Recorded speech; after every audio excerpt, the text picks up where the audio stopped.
நமஸ்தே. ஸ்ரீ பரம்ஜோதி பகவதி பகவானின் அற்புதம். நான் ஸ்வீடனை சேர்ந்த சூசி கால்ஸ் ஜான்சன்.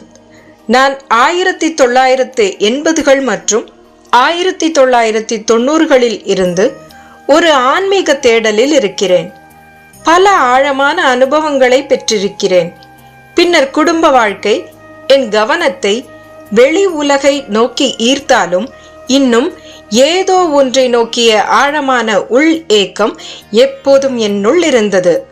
2010 நான் எனது முதல் தீட்சையை பெற்றேன். என் இதயம் உடனடியாக மலர்ந்தது. அது வீடு திரும்புவது போல் உணர்ந்தேன்.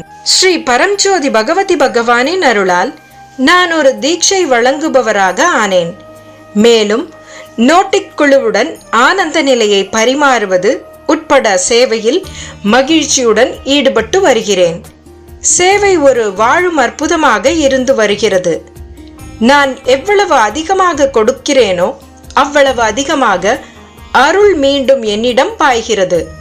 நான் பிரார்த்தனை செய்தபடியே என் மாற்றம் படிப்படியாக நிகழ்ந்தது. இன்று துயரம் இல்லை, உணர்ச்சி வசப்படுதல் இல்லை, உள்காயம் இல்லை, குற்ற உணர்ச்சி இல்லை. எண்ணங்கள் எழுகின்றன, ஆனால் மனக்குழப்பமோ அல்லது அதனுடன் அடையாளப்படுத்திக் கொள்வதோ இல்லை. மாறாக அமைதியற்ற எண்ணங்களுக்கு பதிலாக எனக்குள்ளே மந்திரங்களும் தெய்வீக மெல்லிசைகளும் ஒலிக்கின்றன. அமைதி, அன்பு மற்றும் ஆனந்தம் இப்போது உள்ளிருந்து இயல்பாக பொங்குகின்றது. எரிச்சலும் கோபமும் புரிதல் மற்றும் கருணையாக மாறிவிட்டன. உறவுகள், குறிப்பாக என் கணவருடனான உறவு ஆழமான, மகிழ்ச்சியான மற்றும் தூய்மையான அன்பாக மாறியுள்ளது.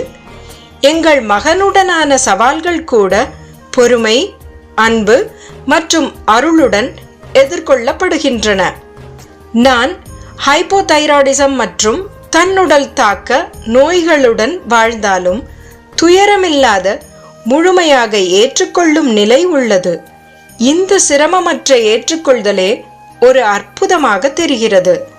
ஸ்ரீ பரம்ஜோதி பகவதி பகவானின் வழங்கப்பட்ட இந்த விலைமதிப்பற்ற வரமான இந்த நிலைத்த ஆனந்த நிலைக்கு எனது நன்றியை வெளிப்படுத்த வார்த்தைகள் போதாது. அனைவரும் இந்த அருளை அனுபவிக்க வேண்டும் என்றும் தீட்சை யஜ்ஞம் வளர வேண்டும் என்றும் பிரார்த்தனை செய்கிறேன். ஸ்ரீ பரம்ஜோதி பகவதி பகவானின் தெய்வீக தாமரை பாதங்களில் ஆழ்ந்த நன்றிகளை சமர்ப்பிக்கிறேன்.